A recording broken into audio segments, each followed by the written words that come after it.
pendant que Max Verstappen et Lando Norris s'expliquaient pour la troisième place, et ben les Ferrari, elles, sont allées chercher un doublé.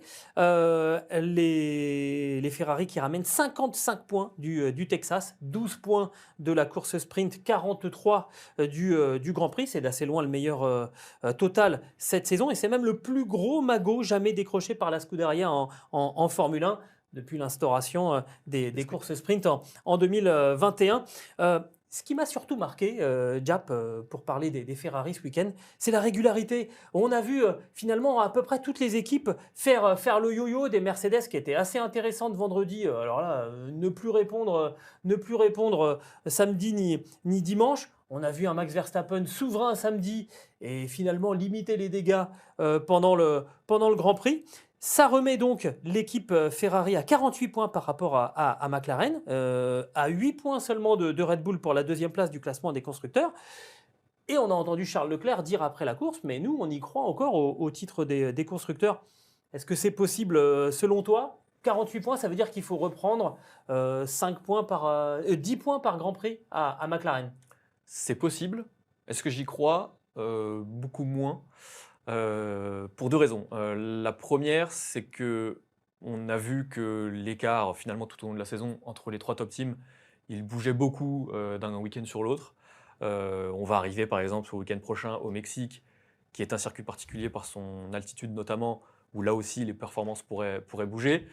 L'autre raison, c'est que Piastri n'aura pas des jours sans comme il en a eu aux États-Unis toutes les semaines, je pense. Il faut espérer pour McLaren. J'en suis même à peu près convaincu, vu le niveau qu'il a affiché ces derniers mois. Là, c'était un week-end sans, effectivement, aux États-Unis. Je ne suis pas sûr que ça arrive de nouveau, ou en tout cas régulièrement, d'ici la fin de la saison. Donc pour moi, la McLaren reste la meilleure force du plateau, même si Norris continue de dire que ce n'est pas si évident que ça. Battre Red Bull, j'y crois, puisque 8 points. 8 points. Il n'y a et qu'une puis- voiture et il y a chez Red Bull. globalement qu'une voiture.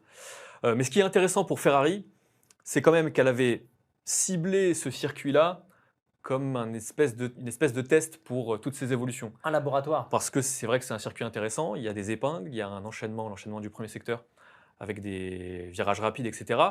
Donc c'est quand même un circuit qui est assez révélateur des progrès pour les progrès d'une monoplace. Et quand on voit la course de dimanche, on se dit que Ferrari a compris les maux de sa monoplace, a réussi à résoudre des problèmes et a vraiment progressé. Ouais, exactement. En fait, ce qui est très très étonnant, c'est par exemple le rythme qu'avait samedi Carlos Sainz pendant la course sprint et dimanche Charles Leclerc qui a très très bien tiré son épingle du jeu du duel entre Max Verstappen et Lando Norris au premier virage. Il se retrouve en tête et derrière personne ne peut l'approcher, hein. Même Carlos Sainz qui finit par prendre la deuxième place. On comprend bien que les deux Ferrari, elles sont intouchables. Oui, parce que ça, c'est un point important quand même. Leclerc, certes, profite de ce qui s'est passé au premier virage. Mais il part après. Sainz, il dépasse Verstappen au jeu des arrêts au stand. Mais derrière, en termes de rythme, il n'y avait pas photo quand même. Non, clairement, en termes de rythme, en termes d'usure des pneus, et ça, c'est vraiment une constante. Exact. On a vraiment, moi je me souviens, ces 2 dernières saisons, on parlait beaucoup avec Stéphane dans Les Fous du Volant de la Ferrari qui était une voiture du samedi et la Red Bull qui était une voiture du dimanche. Autrement dit, sur les longs relais, la Ferrari, elle détruisait ses pneus et c'est pour ça justement qu'elle était forte en qualification. Elle mettait beaucoup de contraintes sur les pneus, donc sur un tour, ça passait sur l'ensemble d'un Grand Prix. On a vraiment totalement inversé le logiciel du côté de la Scuderia.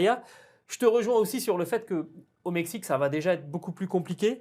Il y a eu 24 éditions du Grand Prix du Mexique, 2 victoires pour Ferrari. C'est pas sûr qu'il Ferrari. Ça remonte un peu, 1970 pour Jackie X et 1990 pour Alain Prost. Il n'y en a eu aucune, autrement dit, dans l'ère moderne.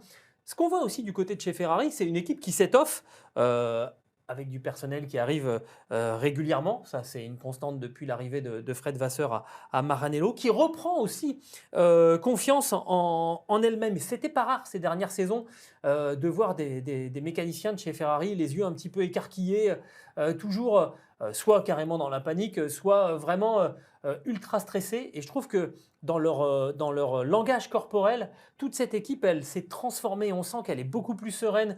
On a vraiment le sentiment que ça communique beaucoup mieux en interne, qu'on sait où on va. Je trouve que les échanges radio aussi qu'on a entendus très très régulièrement entre Charles Leclerc et son ingénieur, où finalement ça discute. Voilà. Alors, qu'est-ce que tu penses? On est toujours sur le plan A ou B et Charles Leclerc qui aussi prend un petit peu d'épaisseur en disant bah, et moi, je serais plutôt sur la solution C, où on voit finalement on est en train de, il y a un phénomène de maturation là qui est en train de se mettre en place.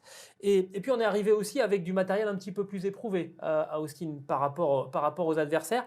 Et finalement, quand on est dans un week-end sprint où il y a une séance d'essai libre, la qualif pour le sprint, la course sprint, la qualif pour le Grand Prix, il n'y a pas le temps de tester des choses, hein. Même si les simulateurs sont formidables, qu'on arrive à faire beaucoup de choses, on voit bien que ceux qui étaient dans le vrai et ceux qui sont restés dans le vrai, malgré l'évolution des températures et des conditions, ça a été Ferrari tout au long du week-end et ça a payé.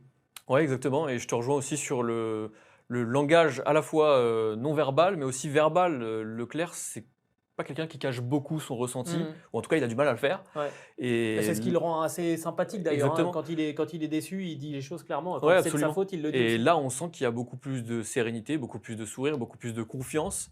Et effectivement, je trouve que c'est peut-être le signal le plus encourageant pour la Scuderia. Ouais, et au final, jusqu'à maintenant, ça fait 3 victoires pour Charles Leclerc, si on reprend. Donc, Monaco, Monza, Austin, 3 terrains de jeu qui sont quand même très très différents. Monaco, Monza, les deux opposés, hein. Celui où il y a la vitesse moyenne la plus lente et Monza où on est vraiment sur des vitesses de pointe très très élevées. Et puis Austin qui fait quand même office Ouais. de bel étalon. C'est prometteur pour la saison prochaine aussi.